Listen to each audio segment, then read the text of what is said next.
سمعوا تقرميشة. يا سلام، والبنة روعة. سلام بنات، كي دايرين؟ لاباس عليكم؟ نتمنى من الله تكونوا بألف صحة وعافية. اليوم مع فيديو جديد اللي غادي نقدموا فيه مسمن معمر بالكفتة ديال الفران، كيجي مقرمش ولذيذ. نبقاو مع الفيديو. نبداو الوصفة. اولا غادي نوجدوا الحشوة اللي كتكون من الكفتة. انا استعملت هنا 500 غرام بصل وفلفل اختياري، تقدروا تستغناو عليه. كنضيف ليه الزيت، فلفل حلو هي التحميره، والفلفل الحار، وما نساوش الملح بطبيعه الحال.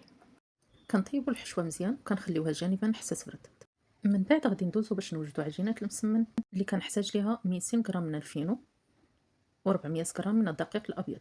كنضيف عليها الملح، وكنضيف عليها قليل من السكر او العسل، وكنضيف كذلك قليل من الخميره الفوريه، وكنعجن الكل بالماء دافئ حتى نحصل على عجين لين. كندهنو قليل من الزيت وكنخليه يرتاح لمدة ساعة أو ساعة ونصف تقريبا.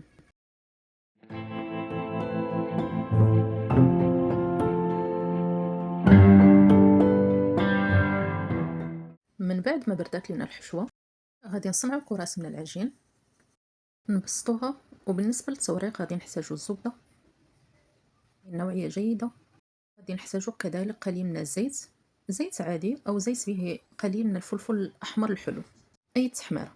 هاد المكونين هما اللي غادي نستعملوهم في التوريق. كنوضعو قليل من الحشوة وسط العجين وكنلفوها كما مبين في الفيديو. بالنسبه للمسمن فانا كندير وحده في قلب وحده، بامكانكم ديروا مسمنه فرديه. ونبقاو على هذا المنوال حتى نكملوا جميع المسمن اللي عندنا.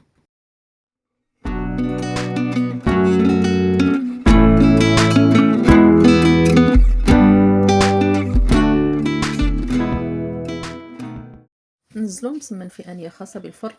كنحاولوا نبسطوا المسمن بقليل من الحشوه المتبقيه. ندخلوا المسمن الى فرن يكون مسخن من قبل. هذا هو شكل المسمن بلا ما نقول لكم البنه كيفاش كتجي. نخليكم مع تتمه الفيديو الى فيديو جديد ان شاء الله، ودمتم في امان الله ورعايته. باي باي.